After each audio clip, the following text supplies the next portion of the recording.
Hi, readers. How are you today?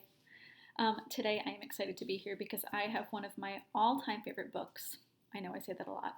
Written by one of my definite all time favorite authors because she's the type of author who is very funny and very clever. So, in this story, there are a few times where she uses sort of what's called like a play on words. Um, and I want you to see if you notice them. It's where she might use some language or to describe something. Um, and it might have two meanings. So I want you to listen, and I'll kind of give you a look when one shows up in the story to see if you're noticing it. But it's one of my favorite types of writing.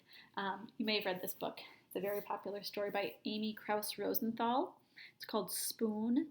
She's written a few other ones. One of my other favorites is called Chopsticks. And I'm thinking there's more, but she's hilarious. So here's the story of Spoon.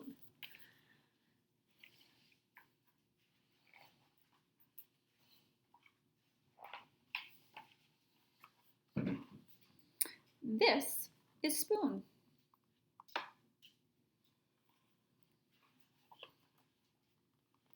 This is Spoon's family.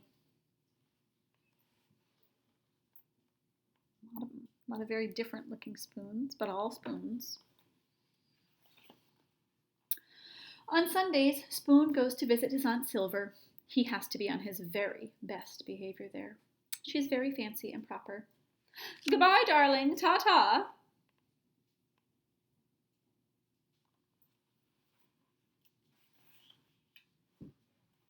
At bedtime, Spoon likes to hear a story about his adventurous great-grandmother who fell in love with a dish and ran off to a distant land.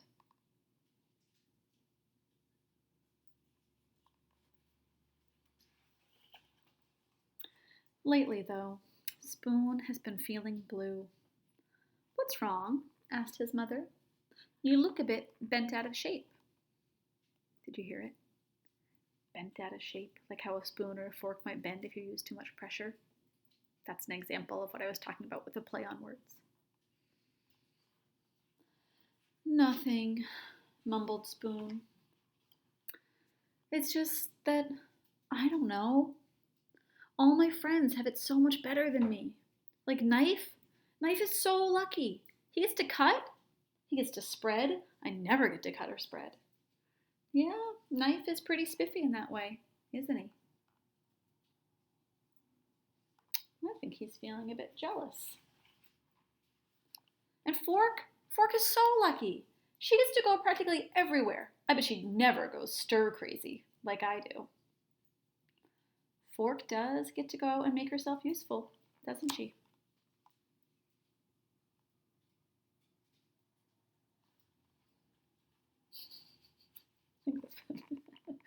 Oh, I love that.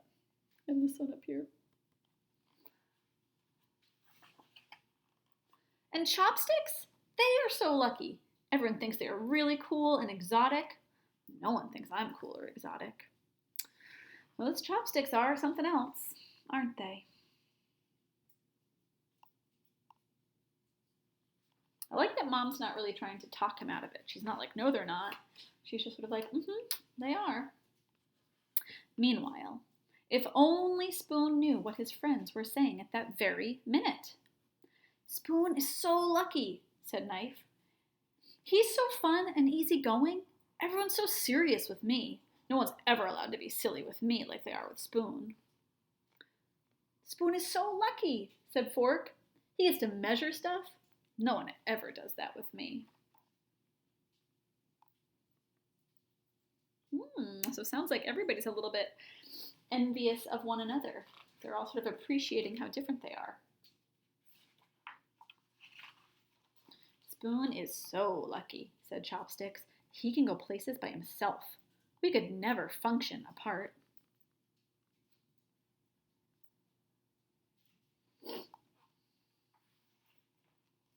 That night, after bedtime stories, Spoon's mom turned off the light, tucked him in, and said, You know, Spoon, I wonder if you realize just how lucky you are.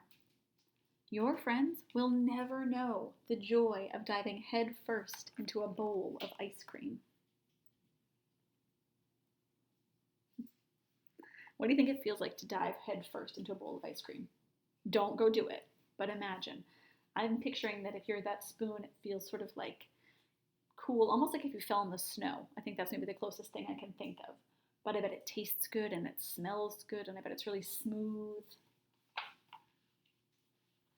They'll never know what it feels like to clink against the side of a cereal bowl.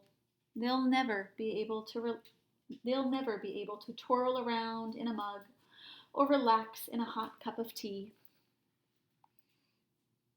This one always reminds me of like if I were like in a hot tub or something like that. I just picture a spoon just hanging out in there, like you or I might in the bath or something.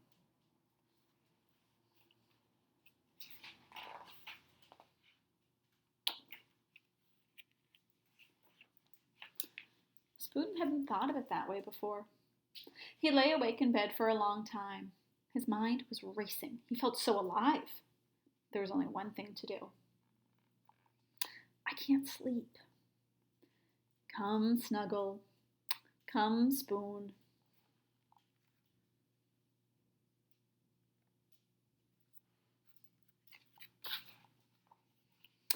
And so he did. So, friends, that is the story of Spoon.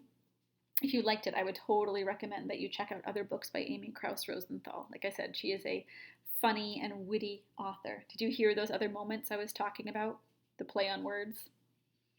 If you think you did, I want you to tell someone at home, what other play on words did you hear in this story? The one that I kind of pointed out to you was when Mom said, "You look a little bent out of shape." So that's one of them because that's like a motion that can happen to silverware sometimes if you're not careful with it. So if you noticed more, tell someone at home about them. And until I see you again, have a great afternoon.